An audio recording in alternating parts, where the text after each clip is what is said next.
अब हम लोग एग्जाम्पल के साथ समझते हैं, थोड़ी बेटर अंडरस्टैंडिंग होगी एग्जाम्पल से कि जो भी लीव इनकैशमेंट है वो कैसे आपकी बुक्स में रिकॉर्ड होता है as per end S 19।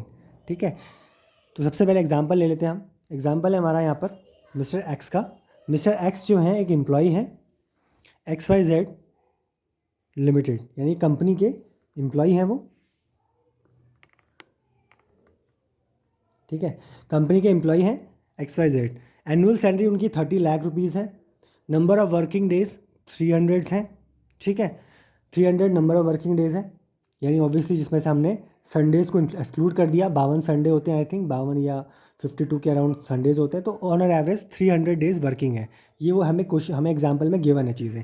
Paid leaves जो है उसको 20 अलाउ है, यानी जो उसका एम्प्लॉयर है वो उसको 20 पेड लीव्स अलाउ करता है एक साल के अंदर, यानी ड्यूरिंग द ईयर एक साल में वो 20 पेड लीव्स उसको ले सकता है। ठीक है, can be different from different employ. मैंने बता ही दिया कि हर एम्प्लॉयर का अपना अलग एक पॉलिसी होती है, उसे कितनी पेड लीव्स देनी है। ठीक है, अब हमें जो क्वेश्चन में बोला गया है कि जो मिस्टर एक्स हैं उन्होंने 20 पेड लीव्स में से 5 ही लीव जो है उसने कंज्यूम करी हैं, और जो रिमेनिंग लीव्स है वो सारी की सारी कैरी फॉरवर्ड होगी नेक्स्ट ईयर की, या नेक्स्ट ईयर के लिए कैरी फॉरवर्ड होगी। यानी जो एम्प्लॉयर है उसकी पॉलिसी है कि अगर आपकी कोई लीव्स अनयूज रह जाती हैं तो वो आप कैरी फॉरवर्ड भी कर सकते हो नेक्स्ट ईयर के लिए, कोई दिक्कत की बात नहीं है उसमें। ठीक है, तो वो पॉलिसी अलाउ करती है। ईयर 2 में क्या हुआ, मिस्टर एक्स ने क्या किया, सारी की सारी पेड लीव्स ले ली, यानी सेकेंड ईयर में उसको फिर से 20 मिल गई होंगी। ठीक है, और 15 उसकी पीछे से चली आ रही थी। 5 ली थी उसने पिछले साल, 15 कैरी फॉरवर्ड होगी नेक्स्ट ईयर के लिए। तो 15 पिछले साल की और 20 इस साल की, उसने टोटल 35 लीव्स इस साल क्लेम कर ली। अब मुझे बोला गया है कि भाई आप इसका जर्नल एंट्री यानी बुक्स में आप इसका कैसे ट्रीटमेंट करोगे इंड एस 19 में, वो बताओ। अब हम पढ़ते हैं। सॉल्यूशन देखिए, सबसे पहले मैं निकालूंगा पर डे सैलरी। देखो पर डे सैलरी कितनी होगी उसकी। ठीक है, पर डे सैलरी उसका अगर 30 लाख उसकी सैलरी है साल की, यहाँ पर मैं मान रहा हूँ कि 30 लाख फिक्स सैलरी, यहाँ पर कुछ नहीं मान रहे हम लोग, इंसेंटिव कुछ भी नहीं, मैं मान के चल रहा हूँ 30 लाख फिक्स सैलरी है जो उसको पे ही होती है। ठीक है, 300 डेज़ वर्किंग है मेरे, जो मुझे ऑब्वियसली एग्जाम्पल में गिवन है। तो 10,000 मेरी पर डे की सैलरी आ गई। ठीक है, number of days working, number days working कितने होंगे, देखो 20 तो लीव ही देता है एम्प्लॉई आपको, उसका जो एम्प्लॉयर है उसको 20 तो पेड लीव्स ही देते हैं, और 300 टोटल वर्किंग डेज थे। तो नेट बोला जाए तो 280 दिन उसके वर्किंग होंगे, 280 डेज वर्किंग होंगे as per employer policy. Year 1 में क्या हुआ, ईयर 1 में number of days mister X has done the work. अब मिस्टर एक्स ने कितना काम किया, मैंने ऊपर भी देख लिया कि भाई 5 दिन की लीव ली उसने, और बाकी 15 लीव जो उसको पेड थी वो उसकी कैरी फॉरवर्ड हो गई। तो उसने कितना काम किया, तो भाई उसने किया 300 वर्किंग डेज थे, 5 उसने ले ली लीव्स, 295, यानी उसने 295 दिन काम किया, 295 दिन काम किया एक साल के अंदर। तो उसकी अनयूज लीव्स कितनी रह गई, 20 माइनस 15, 20 अलाउ थी, 5 क्लेम कर ली, 15 उसकी अनयूज लीव्स पड़ी हैं। अब वो कैरी फॉरवर्ड हो रही है नेक्स्ट ईयर के लिए। अब ये कैरी फॉरवर्ड हो रही है नेक्स्ट ईयर के लिए नीरज, तो इसका जो एक तरह से लीव का कंपनसेशन एम्प्लॉयर को बुक करना पड़ेगा, जैसे हमने पढ़ा। तो लीव कंपनसेशन कैसे निकलेगा, वो निकलेगा आपका, एक एम्प्लॉई है हमारा, अभी मैं सिर्फ एक एम्प्लॉय का निकाल रहा हूँ लीव कंपनसेशन एग्जांपल के लिए। ऐसे कितने एम्प्लॉयज़ होंगे, लेट्स से अगर 400 एम्प्लॉयज़ हैं, 20 एम्प्लॉयज़ हैं, 50 एम्प्लॉयज़ हैं, तो उनका सेपरेटली फिर हमें निकालना पड़ेगा, कैलकुलेट करना पड़ेगा। मैं सिर्फ एक एम्प्लॉय का बता रहा हूँ क्योंकि हम एक ही एम्प्लॉय का एग्जाम्पल पढ़ रहे हैं। तो एक एम्प्लॉय है, ठीक है, 15 उसकी लीव्स बची हुई हैं जो कैरी फॉरवर्ड हो रही हैं नेक्स्ट ईयर के लिए। ठीक है, उसकी पर डे की सैलरी 10,000 है, यानी अगर वो 15 दिन की अगर वो 15 दिन की लीव्स क्लेम कर लेता तो हमें 10,000 के हिसाब से पर डे का 1.5 लाख रुपये उसको पे करना पड़ता। ठीक है, तो ऑब्वियसली उसने ये क्लेम नहीं किया, तो 15 उसकी अनयूज पड़ी है, उसने नेक्स्ट ईयर में इसको कैरी फॉरवर्ड कर लिया है। ठीक है, अभी मैं एग्जांपल ले रहा हूँ कि नेक्स्ट ईयर में जो एम्प्लॉयर की पॉलिसी है कि नेक्स्ट ईयर में ये 15 डेज़ की जो लीव्स बची हैं इसको वो क्लेम कर सकता है, ये नहीं यूटिलाइज़ कर सकता है, इसके अगेंस्ट उसको कैश में पेमेंट नहीं मिलेगी। ठीक है, अभी मैं लेके चल रहा हूँ, उसको कैश में पेमेंट नहीं मिलेगी। फिर सेकंड एग्जांपल में हम पढ़ेंगे कि उसको जो एक अनयूज लीव्स है उसके अगेंस्ट उसको कैश में पेमेंट मिल जाएगी। ठीक है, तो पहला एग्जांपल है मेरा कि इसके अगेंस्ट उसको यूटिलाइज, इस लीव्स को यूटिलाइज़ कर सकता है, जैसे उसने बताया एग्जांपल में कि उसने 20 लीव्स तो ये ले ली थी इस साल की, और 15 लीव जो अनयूज पड़ी थी ये ली, तो 35 लीव उसने नेक्स्ट ईयर में क्लेम कर ली, पूरी यूज़ कर ली। ठीक है, तो अभी मैं ये एग्जाम्पल पढ़ रहा हूँ, तो मैं यहाँ पर लीव कंपनसेशन बुक करूँगा क्योंकि लीव्स एक्रू इस साल हुई हैं, तो इसका कंपनसेशन मुझे इस साल बुक करना पड़ेगा एक्रूवल कॉन्सेप्ट पे। 10,000 पर डे की सैलरी मैंने अभी कैलकुलेट करी है।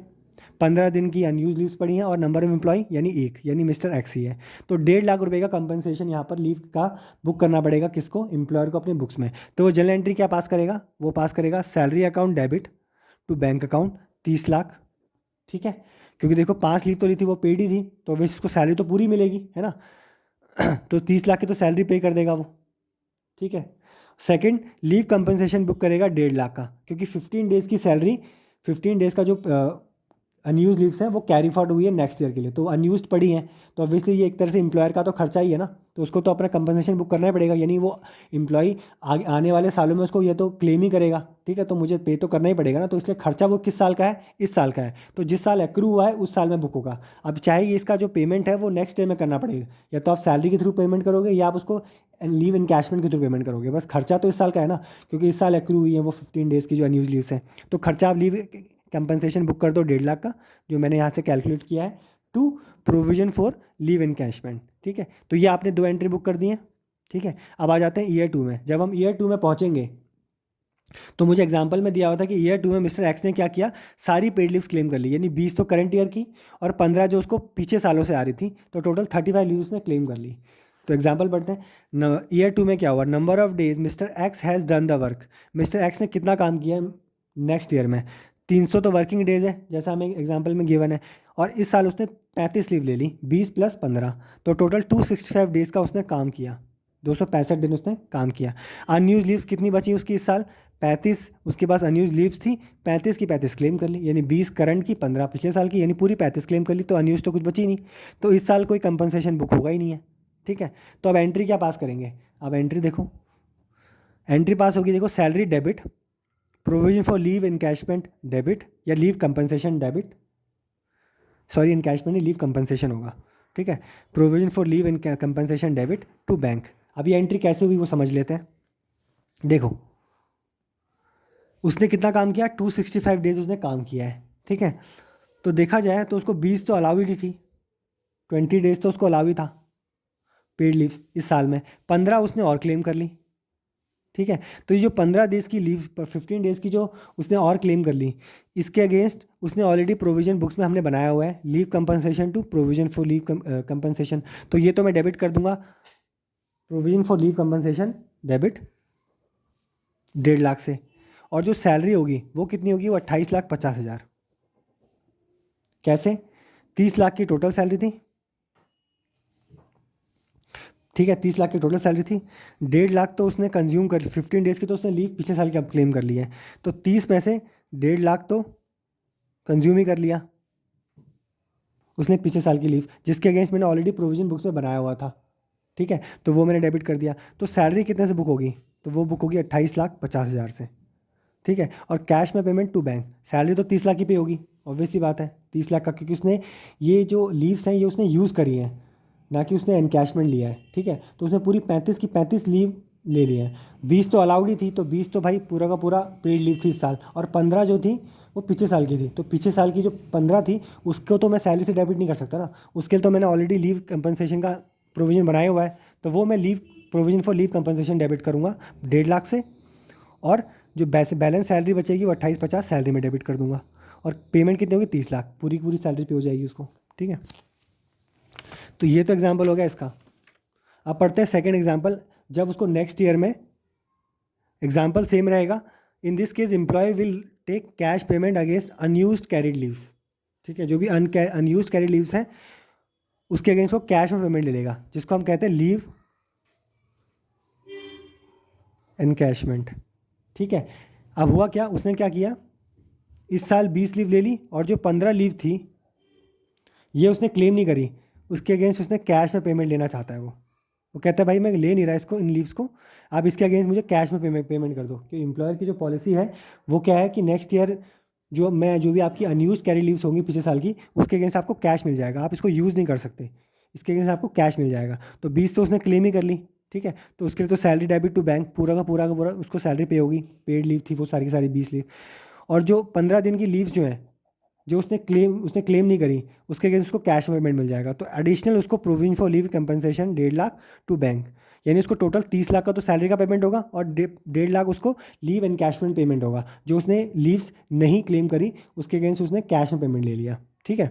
तो यहाँ पर टोटल 31,50,000 की पेमेंट हो गई है, ठीक है। 30 लाख प्लस 1.5 लाख, ठीक है, अगर उसको कैश में पेमेंट अलाउ होती है अनयूज लीव्स के अकाउंट, ठीक है। पर जहाँ पर उसको यूटिलाइजेशन अलाउड था सिर्फ, तो वहाँ तो सिर्फ 30 लाख की ही सैलरी पे हुई, क्योंकि उसने वो लीव्स क्लेम कर ली हैं, ठीक है, यूज़ कर ली हैं, तो उसको सैलरी ही पे होगी। बस वो क्या है, provision for leave compensation debit हो जाएगा 1.5 लाख से, जो मैंने ऑलरेडी क्लेम मैंने बनाया हुआ था पिछले साल का, और सैलरी बुक हो जाएगी 28,50,000 से, ठीक है। तो ये हमारा एग्जाम्पल से हमें ईजिली समझ में आ गई ये चीज़ें कि कैसे हम लोग अकाउंटिंग करते हैं लीव एनकैशमेंट की, ठीक है। ठीक है, salary debit to bank 30 lakh जो उसने पेड लीव ली, और जो उसने 15 दिन की लीव जो उसने क्लेम नहीं करी है उसके अगेंस्ट उसको कैश में मिल जाएगा, जैसा मुझे बोला गया है क्वेश्चन में। तो वो उसकी इसको कैश पेमेंट हो जाएगी, प्रोविजन फॉर लीव कंपनसेशन जो ऑलरेडी मैंने पिछले साल में बनाया हुआ था प्रोविजन टू बैंक 1.5 लाख से, तो उसको टोटल 31,50,000 का पेमेंट होगा इस साल, ठीक है। तो ये एग्जाम्पल हो गया है। तो ये हमने पूरा शॉर्ट टर्म पढ़ लिया है, पूरा short term employ benefit expense पूरा पढ़ लिया है। अब हम नेक्स्ट वीडियो में पढ़ेंगे पोस्ट एम्प्लॉयमेंट बेनिफिट एक्सपेंस, जो हमारे होंगे नेक्स्ट वीडियो का part. Thank you so much.